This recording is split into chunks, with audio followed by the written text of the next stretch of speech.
আসসালামু আলাইকুম রহমতুল্লাহ। আমি নাজ। সবাইকে ঈদুল আজহার শুভেচ্ছা। সবাই কেমন আছেন? দেশ বিদেশ থেকে যারা আমাকে দেখছেন সবাইকে বলছি, সবাই কেমন আছেন? সবাই আমার জন্য দোয়া করবেন এবং আমি আপনাদের জন্য দোয়া করব। তো আজকে আমি একটা বিষয় নিয়ে এসেছি, সেটা হচ্ছে এই যে দেখুন আমার হাতে টাকা। আমি গিফট পেয়েছি 10,000 টাকা।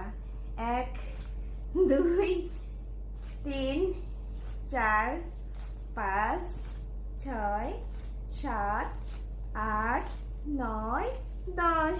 এই 10,000 টাকা আমাকে গিফট দিল, দেখবেন না? চলুন দেখে আসি। শুধু আমি না, আয়াতও পেয়েছে, আমিও পেয়েছি।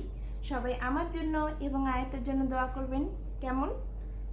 চলুন তাহলে দেখা যাক কে আমাকে এই গিফটটা দিল। এই 10,000 টাকা আমার কাছে 10 কোটি টাকার সমান। আমি আসলে বহুত বছর ধরে গিফট পাই না। আজকে গিফটটা পেয়ে এত আমি আনন্দিত যা চিন্তা ভাবনা করা যাবে না।